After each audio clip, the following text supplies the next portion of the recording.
Kalau ada yang bilang reforma agraria itu cuman sekedar sertifikasi tanah atau bagi-bagi tanah, itu kayaknya salah deh.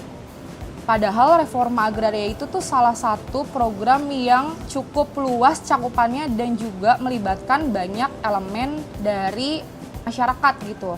Halo Sobat ATR BPN, ketemu lagi bersama saya Nanda Ifah Khairunisa dalam podcast Kementerian ATR BPN. Nah, di podcast kita kali ini, kita akan ngebahas salah satu isu yang sangat penting dan menjadi perhatian banyak orang masyarakat Indonesia maupun pemerintah kita, yaitu isu tentang reforma agraria. Isu ini kita nggak akan bahas sendiri, aku nggak bakal di sini sendiri, tapi akan ditemani oleh Ibu Mindasari.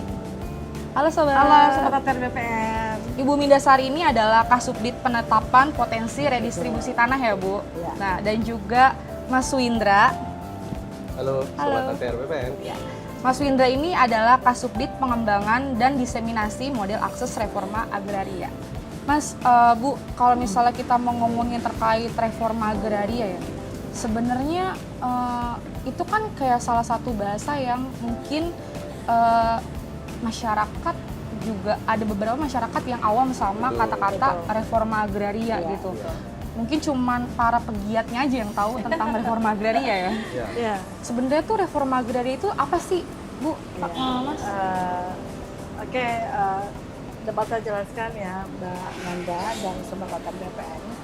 Jadi reforma agraria itu adalah penataan kembali struktur penguasaan, pemilikan, penggunaan dan pemanfaatan tanah agar lebih berkeadilan dan juga untuk peningkatan kesejahteraan masyarakat, di mana mempunyai dua instrumen. Yang pertama adalah penataan aset, yang kedua adalah penataan akses. Nah, dua instrumen ini adalah merupakan instrumen yang satu kesatuan yang tidak dapat dipisah-pisahkan. Jadi kalau bicara reforma agraria pasti penataan aset dan juga penataan akses. Outcome-nya adalah untuk peningkatan kesejahteraan gitu ya. Dan juga reforma agraria ini merupakan program strategis nasional yang sangat penting. Dan ini sesuai dengan yang diamanatkan dalam Undang-Undang Nomor 59 Tahun 2024 mengenai Rencana Pembangunan Jangka Panjang 2025 sampai dengan 2045 ya. Ya, outcome-nya sertifikat, tetapi dampaknya adalah bagaimana dengan sertifikat itu masyarakat dapat meningkatkan kesejahteraannya. Itu intinya seperti itu. Itu ya. Ya. Kalau dari Mas Windra sendiri, Mas? Ya, jadi simpelnya kalau kita pemerintah memiliki tugas gitu memberdayakan masyarakat, menggunakan memanfaatkan tanahnya supaya lebih produktif, Betul. berdaya guna, berhasil guna, akhirnya untuk sejahtera masyarakat gitu ya. Jadi itu yang kita harapkan dari reforma agraria, Mbak Nanda.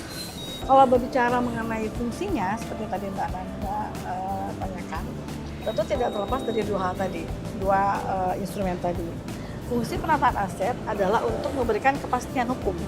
Jadi masyarakat dari yang mempunyai tanah, dari yang tidak punya sertifikat, itu menjadi bersertifikat.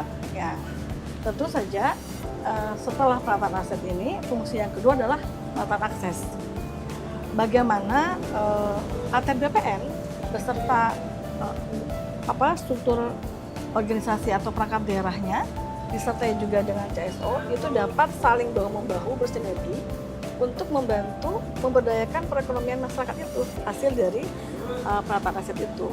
Nah, ini dapat dilakukan melalui pemberian modal, kemudian pendampingan usaha, kemudian juga pemberian sarana prasarana barang-barang untuk usahanya, pelatihan packaging, kemasan dalam usaha yang digiatkan dalam suatu wilayah atau suatu desa kampung tersebut.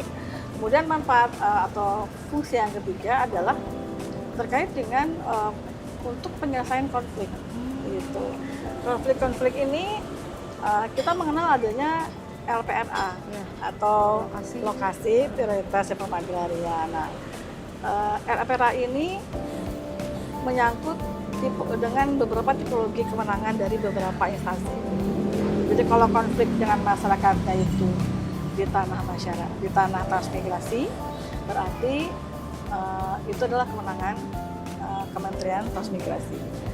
Itulah fungsi reforma agraria dalam penataan aset untuk kepastian hukum kepada masyarakat memberikan sertifikat, kemudian kepastian pemerataan ekonomi yang lebih berkeadilan dalam penerapan akses dan penyelesaian konflik dalam pengadilan.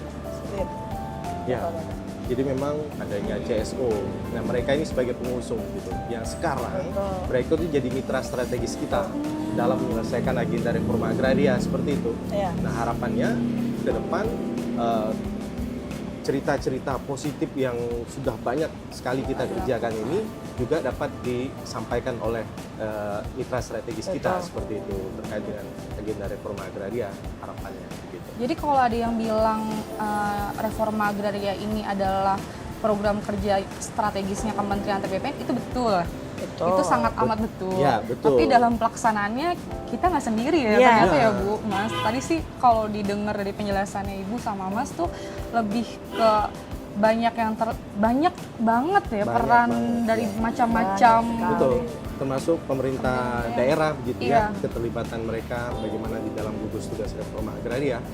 Ya, itu yang perlu kita memberikan pemahaman karena kita juga sangat-sangat bergantung kepada pemerintahan daerah dalam kaitan gugus tugas reforma agraria ini. Jadi kalau CSO datang ke kami atau BPN, jadi di Direktorat Penataan Agraria itu, khususnya di Direktorat Radipom, kami sangat membuka akses, ya, Pak Wija, membuka akses bagi masyarakat untuk menyampaikan pendapatnya, gitu, menyampaikan unek-uneknya gitu ya.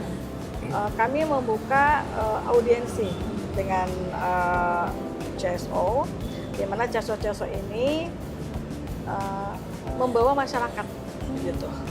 Seberapa penting sih gitu harus ada reforma agraria di Indonesia gitu? Kenapa program ini harus dijalankan dan juga kenapa reforma agraria ini tuh selalu jadi mention era presiden manapun gitu? Mungkin kalau Sobat ATR BPN pahami kalau tidak ada agenda reforma agraria begitu, jadi Mbak Nana struktur penguasaan pemilikan ini akan dikuasai oleh satu pihak gitu ya, menguasai dengan lahan yang luas begitu. Kalau kita tidak atur struktur penguasaannya, makanya kita kenal adanya indeks Gini dan ketimpangan seperti itu. Nah, makanya agenda reforma agraria ini sangat penting. Jadi masyarakat yang penguasaan pemilikannya ini masih memang belum ada begitu atau kecil, nah itu yang kita berikan terkait dengan penguasaan pemilikannya. Itulah agenda reforma agraria ini.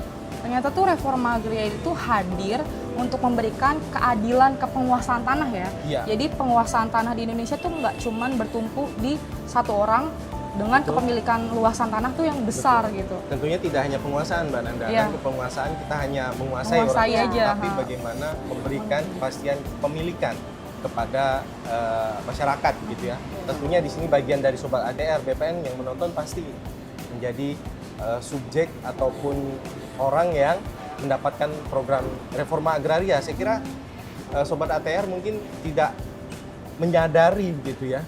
Sebenarnya mereka itu mungkin gitu ya mendapatkan program reforma agraria ini, cuma mereka nggak tahu kalau ini merupakan program reforma agraria. Itu sebenarnya. Terus kalau misalnya masyarakat tuh biar tahu kalau ternyata lokasi tempat yang dia tinggali selama ini termasuk dari program RA tuh gimana tuh?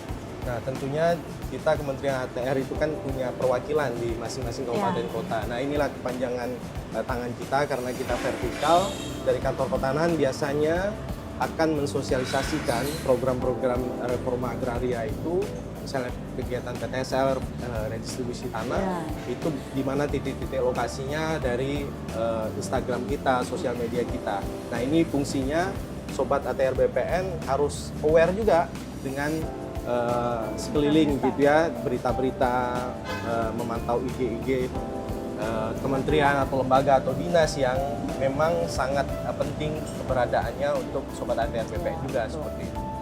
Kalau secara teknis nih, kalau misalnya kita pengen tahu nih, gimana sih BPN tuh menetapkan satu wilayah tuh menjadi lokasi pelaksanaan dari RA? Oke. Ada yang namanya TORA, Tanah Objek Reforma Agraria. Nah, TORA ini asalnya itu berasal dari 3 hal. Berasal dari kawasan hutan, kemudian juga non kawasan hutan, dan dari tanah-tanah hasil penyelesaian konflik agraria. Kategori yang bisa masuk terkait dengan sumber tora dari non kawasan hutan atau kita bisa sebut non KH gitu ya, tanah-tanah eks hak guna bangunan, eks hak guna usaha, tanah-tanah telantar, tanah bekas tambang, kemudian 30% dari yang dikuasai bank tanah. Nah, kemudian tanah-tanah hasil dari penyelesaian konflik-konflik agraria yang tadi saya sebutkan Mbak Nanda, yang dari tanahnya itu ada di atas tanah transmigrasi dan seterusnya. Nah, kemudian tahapannya itu adalah pertama usulan data tora. Jadi diusulkan dulu nih. Nah, yang mengusulkan data tora ini ada bisa dari masyarakat, kemudian dari CSO, juga dari pemerintah setempat. Setelah diusulkan, kemudian direkomendasikan data tora ini. Siapa yang merekomendasikannya? Yaitu dalam gugus tugas reforma agraria. Gugus tugas reforma agraria ini, kemudian selanjutnya setelah direkomendasikan dilakukan telahan. Jadi tidak serta-merta menunjuk begitu saja. Nah, dilakukan telahan data tora. Setelah dilakukan telahan, kemudian dilakukan telahan analisis yuridis dan fisiknya, gitu ya. Baru kemudian dilakukan penetapan tanah objek reforma agraria, tentu saja disertai dengan parsialnya berupa peta keliling. Nah, jadi proses bisnis dari awal sampai akhirnya seperti itu. Nah, kalau sudah ditetapkan, berarti itulah yang akan di-SK-kan dalam SK objek tora, gitu ya, dan subjeknya untuk dilakukan pensertifikatan melalui redistribusi tanah. Kalau Ya. itu kan tadi kayaknya dari segi yang sangat amat teknis ya. Betul. Prosedur yang emang harus dilalui ketika pengajuan atau Tanah objek penetapan reforma menjadi agraria. tora itu. Iya. Cuman tuh kalau misalnya dari perspektif masyarakat mungkin akan menanyakan gini, ketika dia tinggal di satu kawasan hutan, Betul. dia akan merasa kayak, oh ini saya tuh berhak nggak sih atas tanah ini gitu, yang saya tinggali gitu. Ya. Jadi seperti itu tadi usulan data calon tora itu dapat dilakukan oleh masyarakat. Jadi misalnya masyarakat, sekelompok masyarakat gitu ya, itu dapat mengusulkan kepada gugus tugas reforma agraria. Jadi seperti tadi yang dijelaskan oleh Pak Windra, kepanjangan tangan kita di pusat itu ada kantor pertanahan, ya. Kalau tidak salah 486 ya kantor Iya, pertanahan, ada banyak. ya. Seluruh Indonesia, dan juga kantor wilayah. Masyarakat dapat datang langsung ke kantor pertanahan, kemudian memberikan keterangan selengkap mungkin gitu ya. Kalau perlu bawalah apa yang ada di rumah mereka, misalnya surat garapan atau apa itu ya, apapun itu, kemudian nanti oleh kantor pertanahan akan diusulkan kepada gugus tugas reforma agraria. Jadi intinya simpelnya gini Mbak Nana, kalau masyarakat itu yang berada di dalam kawasan hutan ini kan banyak ya di Indonesia ya. Itu kan ada dua kewenangan kementerian, itu Kementerian Kehutanan begitu. Jadi simpelnya si masyarakat ini harus dapat pelepasan dari kawasan Ya. kawasan hutan dulu dari Kementerian Kehutanan atau Betul. KTR. Nah, setelah itu prosesnya di balik layar itu ya panjang. Setelah proses pelepasan kawasan hutan itu terbit dari Kementerian Kehutanan, nah barulah proses sertifikasi itu dapat kita lakukan.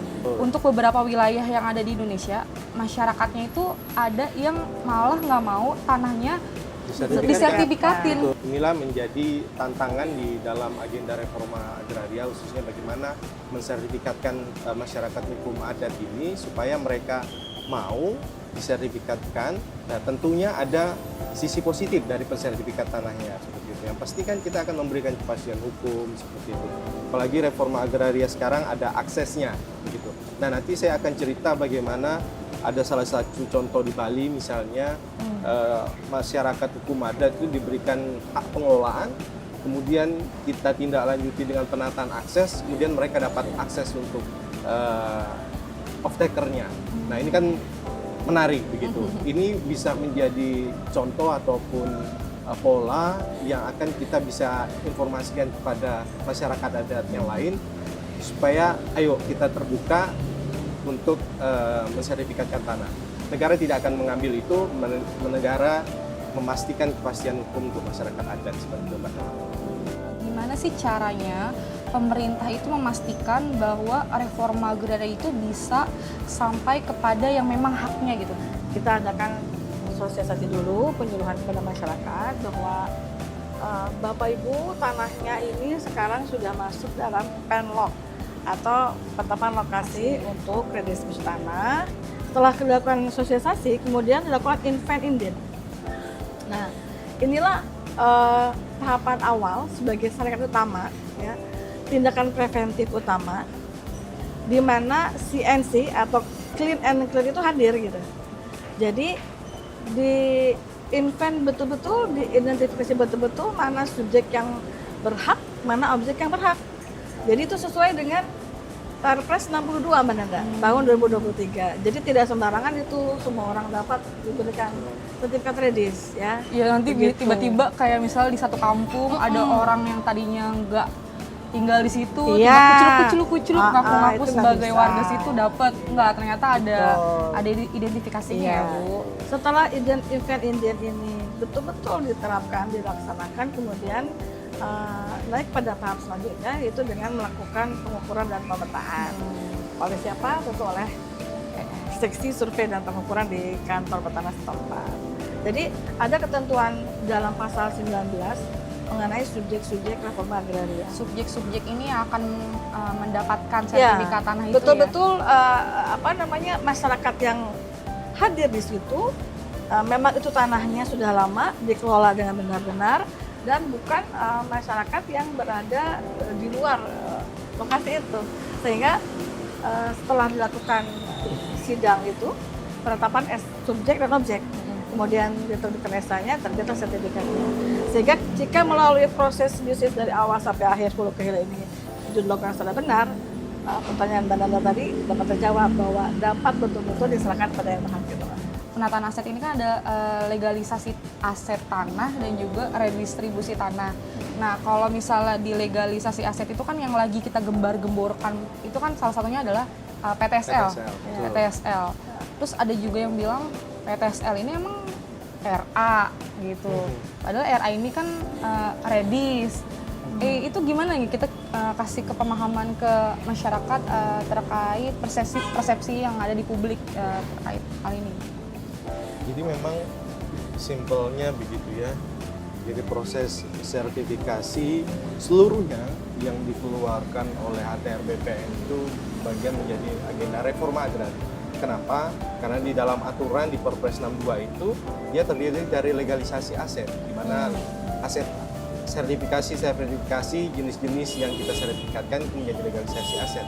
Sedangkan redistribusi tanah ini yang memang khusus kita mendistribusikan gitu yang biasanya untuk tanah-tanah pertanian tuh lebih ke arah sana.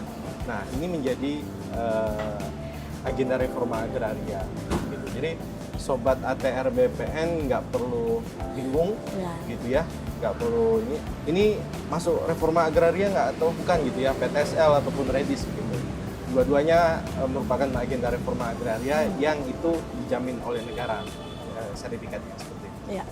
Nah, itu gimana sih caranya kita Kementerian ATR BPN gitu benar-benar memastikan masyarakat tuh bisa memanfaatkan tanahnya gitu melalui program penataan akses itu sendiri. Kayaknya penataan akses tuh mungkin masih awam ya.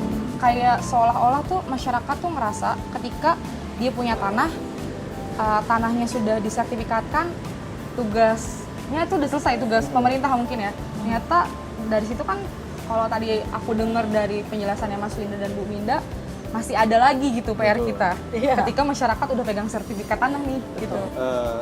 Masyarakat dulunya tanah-tanah itu disertifikatkan ya sudah tidak ada nilai ekonomi tambahan.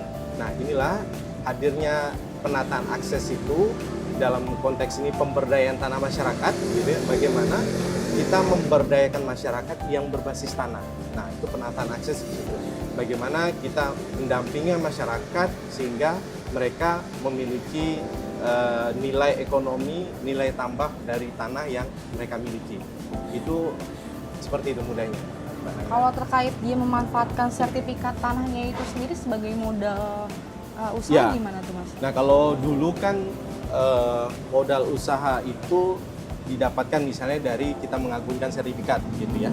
Nah, tapi sekarang semakin banyak pola untuk memberikan modal usaha begitu ya. Nah, bisa yang menjadikan jaminan itu selain sertifikat kegiatan usahanya itu sendiri Itu bisa gitu ya. sekarang. Oh, bisa.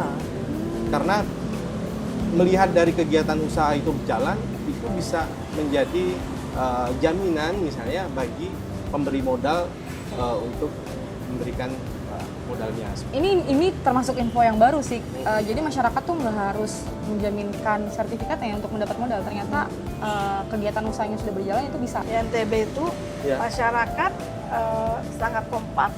Ada berapa kolam Di Kota Mataram itu di ya. Kota Mataram, baby fish, Baby fish. Mbak Nanda. Baby fish. Baby fish. Mereka membentuk koperasi. Oh. Nah, dibantu oleh off-takernya dari salah satu PT ya. Sehingga dikasih modal. Kemudian kami ke sana mencicipi juga tuh baby fish-nya. Hasilnya. Ya, ada kemasannya gitu. Di dalam kemasannya itu ada ini adalah produk kerjasama dengan ATR BPN Entah Kota Mataram. Mataram. Ya. Dan itu saya tanya masyarakat ibu-ibunya itu ya. Ibu ini pengelola koperasi ya, Bu. Apakah ada peningkatan pendapatan? Dia bilang sangat membantu. Kita tidak mau pada saat telah diberikan sertifikat begitu asetnya tidak dimanfaatkan, kemudian akhirnya mereka tidak memiliki uang, merasa tanah itu tidak produktif, kemudian dijual gitu ya. Iya. Nah, ini yang kita tidak mau Jangan gitu kan. sampai. Tidak ada nilai untuk meningkatkan ekonomi mereka. Makanya hadirlah pemberdayaan tanah masyarakat atau penataan akses yang harapannya sertifikat diterbitkan, kemudian akses dihubungkan begitu, ketemu begitu, kayak dua hal yang positif ini.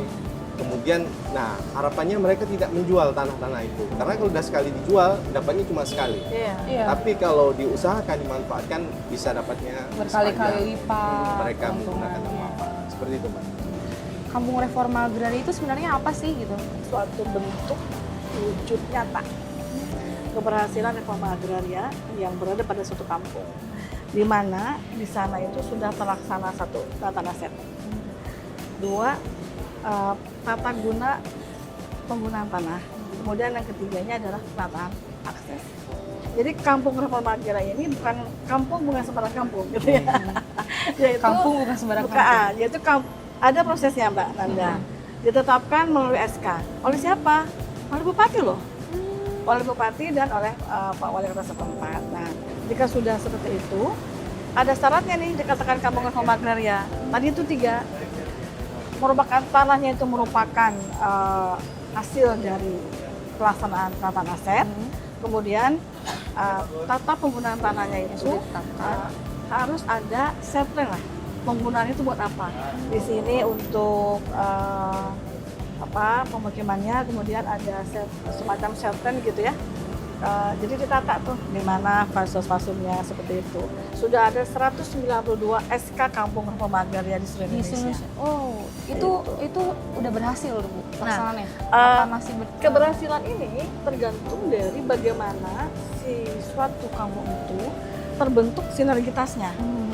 Jika dia sinergitas antara ATR BPN dan stakeholder terkait, pemerintah setempat itu, kemudian dengan off-takernya itu bagus, maka itu banyak sekali contoh-contoh itu dapat berhasil, Pak. Betul-betul dapat meningkatkan indeks pendapatannya.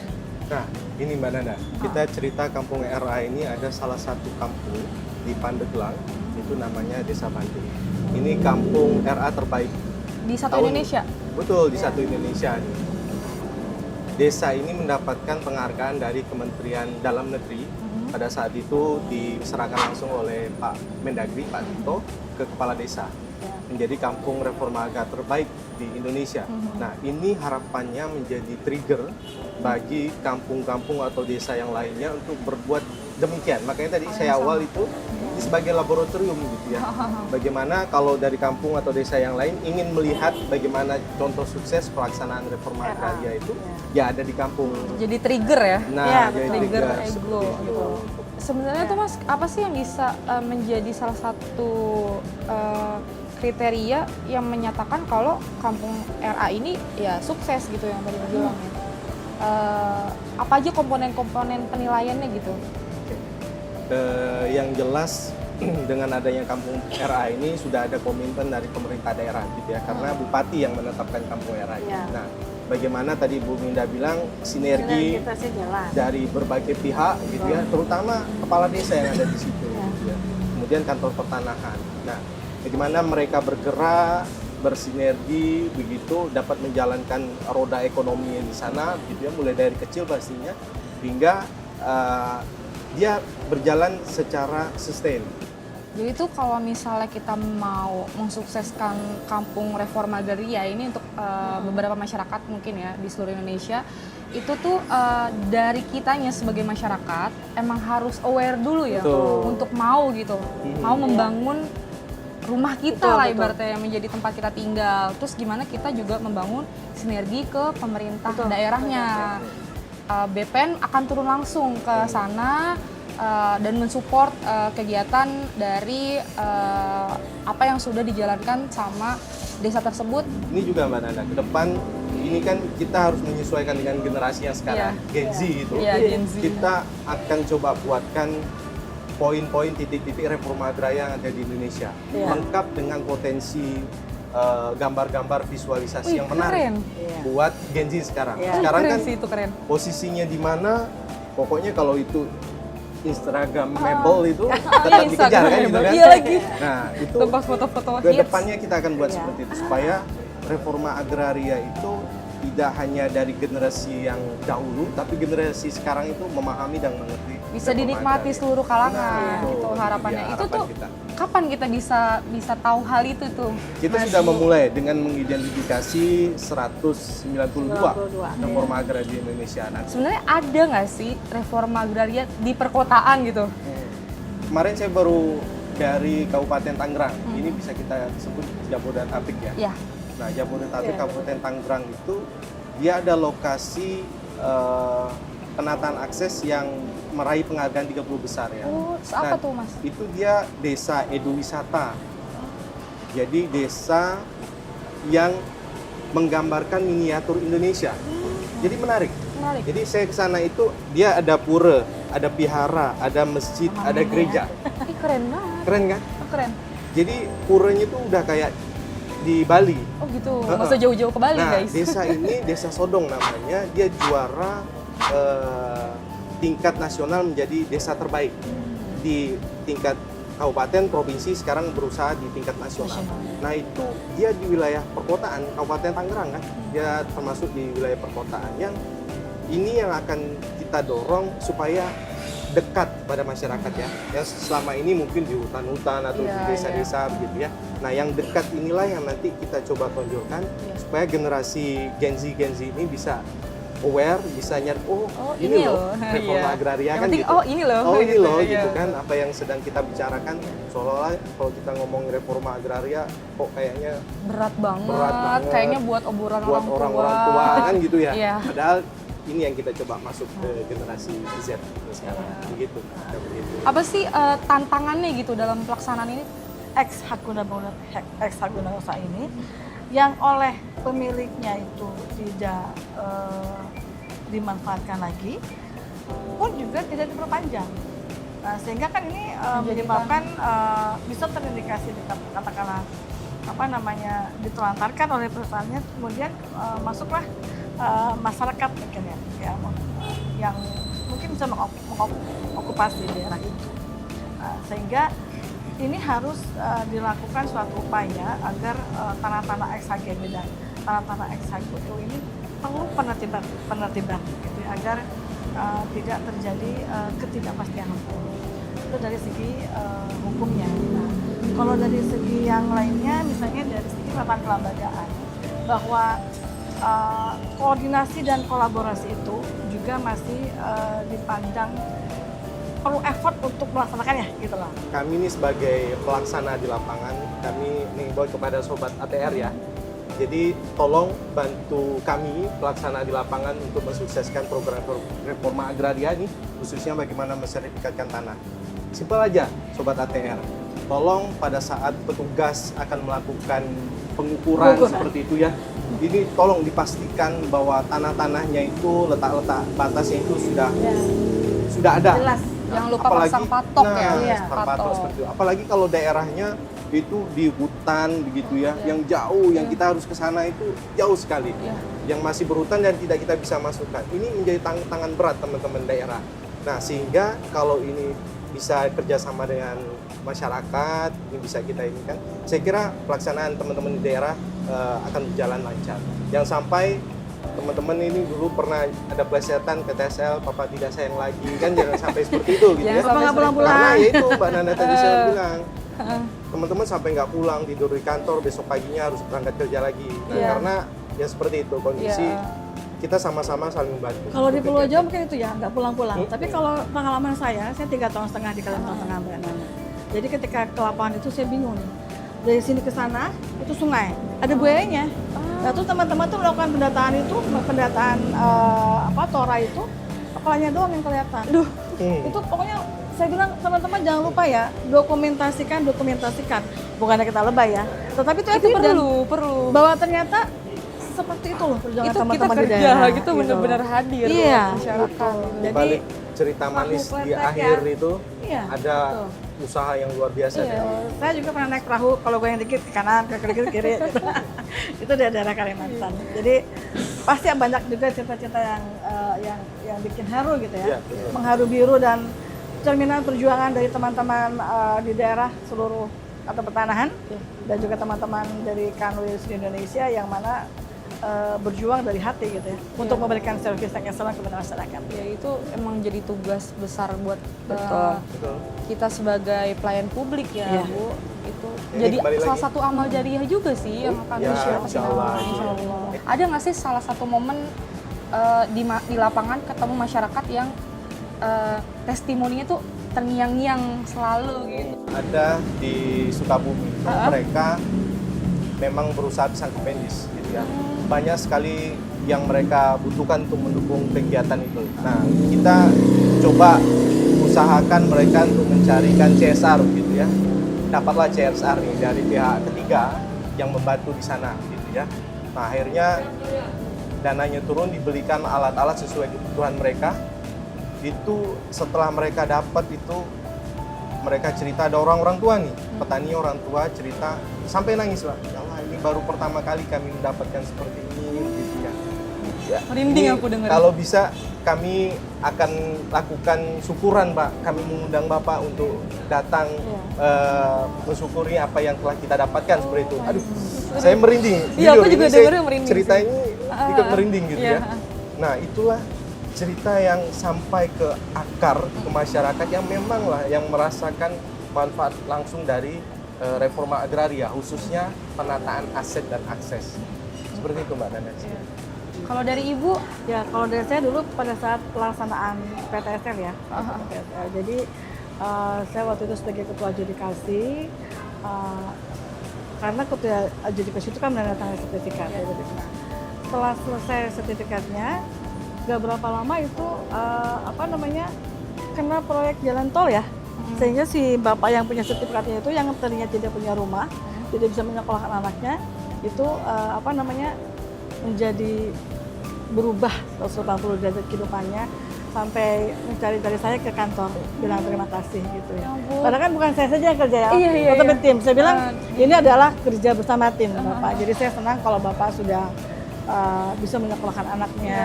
Jadi ternyata anaknya itu jualan Mbak di pinggir-pinggir gitu. Jadi Mbak, itu adalah suatu nilai yang tidak dapat dibeli dengan uang. iya itu betul banget lagi.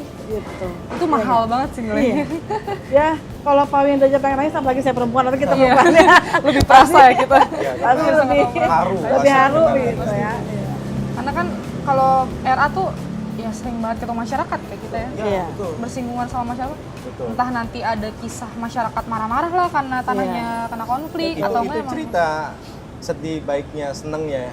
Cerita seremnya gitu ya. Oh, ada Mas. Oh ada. Apa Pada tuh? saat kami ke Sulawesi Tenggara gitu ya, ke lokasi bencana untuk Tora gitu ya, konflik gitu. Kami pada saat ke lokasi itu mau ke lokasi itu wah udah masyarakat udah bawa Iya. alat-alat senjata-senjata Betul. itu kan. Serius? Ya, iya, kami cuma Senjata berapa orang. tajam gitu? Iya. Oh, model. Mereka berkonflik kan antara dua pihak Ah. yang menguasai sama yang memiliki surat Iya, gitu iya, ya. ah. Nah, itu sampai dikepung kita. Oh, Kondisinya udah dikepung sama masyarakat di sana. Oh. Ya, kita Iya. menyampaikan apa adanya, niat baik kita. Iya. Gitu kan kita nggak ada niat jahat untuk Iya, itu, betul. niat baik bagaimana menyelesaikan gitu. ah. Nah, ini salah satu yang kami rasakan, yang saya rasakan. Tapi tentunya teman-teman di seluruh Indonesia itu pasti mengalami hal yang seperti itu. Itulah cerita di balik reforma agraria itu. Jadi kan ada beberapa tanah yang emang dia tidak dimanfaatkan. Jatuhnya tadi ex KGU ya, Iya. dan berpotensi menjadi tanah terlantar. Akhirnya kayaknya itu Tertibkan. dikembalikan ke negara. Tapi narasi yang berkembang di masyarakat adalah negara seolah-olah menguasai tanah gitu. Mhm. Semua kepemilikan tanah tuh semuanya negara yang emang menguasai gitu. Apakah benar negara itu emang pengen menguasai dan mengambil tanah masyarakat? Itulah kenapa reforma agraria itu hadir begitu. Bagaimana kita mengatur hubungan hukum antara orang gitu ya, yang badan hukum supaya kembali lagi struktur penguasaan itu. Kita ini ATR hanya mengatur terkait dengan kepastian hukumnya saja, hubungan hukumnya saja begitu ya, supaya tidak dianggap negara tidak hadir atau memberikan kepastian hukum hanya untuk segelintir perusahaan saja begitu ya. Padahal tidak, kita tidak mengambil, kita tidak menguasai, tapi bagaimana kita mendistribusikan, memberikan kepastian terkait dengan struktur penguasaan dan penggunaan gitu. Jadi intinya udah dijelaskan ya sama Mas Windra, enggak, negara tuh sama sekali nggak menguasai tanah, sekali. tapi kita justru membantu tanah itu sebenar-benarnya adil gitu untuk Betul. masyarakat secara kepemilikan melalui reforma agraria ini ya Bu. Oke, nah seperti di awal tadi saya sampaikan Mbak Nanda terkait dengan masyarakat hukum adat, ini ada cerita yang menginspirasi gitu ya, bagaimana masyarakat hukum adat di Bali, di desa adat Asaduren itu yang telah disertifikatkan hak pengelolaan oleh kita gitu untuk memberikan kepastian masyarakat hukum adat di sana. Kemudian mereka pada saat itu kepala desa nelpon saya nih, Pak, mau dong saya difasilitasi untuk bisa usaha kegiatan pisang kapedi seperti ada yang di desa sebelah gitu ya, ada perusahaan kapedi seperti itu. Mereka memohon untuk bisa difasilitasi begitu. Nah, akhirnya kami coba menghubungkan dengan off-taker begitu. Nah, ini pentingnya penataan akses gitu ya, Ya. off-taker, sehingga mereka mau bekerja sama dan menandatangani PKS gitu ya. Nah, sehingga mereka mendapatkan bantuan bibit, pisang kapendis, bantuan alat pertanian, sampai terjadilah penanaman perdana pada saat bulan Februari di puasa pertama tuh, sebelum puasa pertama. Nah, alhamdulillah itu mereka mendapatkan penataan aset dan akses dari lokasi HPL masyarakat hukum adat pertama di Indonesia. Nah terakhir apa yang ingin Bu Minda sama Mas Windra sampaikan nggak cuma ke masyarakat, tapi ke seluruh pihak yang terlibat dalam pelaksanaan reforma agraria ini untuk bisa berperan aktif gitu. Karena kan sebenarnya reforma agraria ini bukan cuma tugasnya BPN gitu, pelimpahannya, tapi semua termasuk masyarakat, kita itu berkewajiban untuk mensukseskan program ini. Kalau kita melihat dari Perpres 62 bahwa keterlibatan pemerintah daerah, kementerian, lembaga, badan usaha ini sangat penting dalam menyukseskan reforma agraria, agenda reforma agraria. Karena memang kuncinya sinergi dan kolaborasi. Iya. Ini yang sangat penting. Itu nggak hanya cuma kata-kata ya Mas, Nah, sinergi itu dan dia. kolaborasi itu bukan cuma kata-kata. Bukan hanya sekedar kata-kata Bukan dan slogan. tidak hanya diucapkan, tapi bagaimana diimplementasikan dari tataran pusat sampai ke daerah, sampai kita nih gen-gen ya, mulai dari gen terdahulu sampai gen sekarang gitu ya, gen Z, dan nah ini bagaimana bisa terlibat mensukseskan agenda reforma agraria gitu ya. Jadi kalau dari saya ingin mengajak Sobat ATR BPN, masyarakat luas, kemudian juga termasuk dengan stakeholder terkait ya, untuk memandang tanah itu bukan hanya sebagai suatu benda saja, tetapi bagaimana dengan keberadaan tanah itu dapat meningkatkan kesejahteraannya. Jadi saya menghimbau dijaga itu tanahnya, kemudian juga dibuat produktif seproduktif mungkin untuk meningkatkan kesejahteraan masyarakat. Kemudian juga kami mengajak nih ATR BPN ya kepada sobat ATR BPN untuk terlibat aktif, terlibat langsung dalam pelaksanaan reforma agraria secara keseluruhan. Kemudian juga kami mengajak mari jadikan reforma agraria sebagai suatu gerakan bersama gitu ya, sinergitas kolaborasi untuk mewujudkan keadilan, mewujudkan pemerataan ekonomi dan juga untuk meningkatkan kesejahteraan masyarakat. Mantap sekali. Nah, jadi intinya sebagai warga Indonesia yang baik dan juga ingin merasakan manfaat dari program pemerintah, ayo kita sukseskan reforma agraria bersama ya. Oke, cukup sekian pembahasan kita terkait reforma agraria hari ini. Mungkin kita bisa ketemu di episode-episode selanjutnya untuk membahas hal lain ya di luar dari topik pembicaraan kita kali ini. Jadi jangan lupa saksiin terus podcast Kementerian ATR BPN. Aku Nanda, ini Ibu. Saya dengan Minda. Saya Windra. Kami pamit undur diri. Dadah.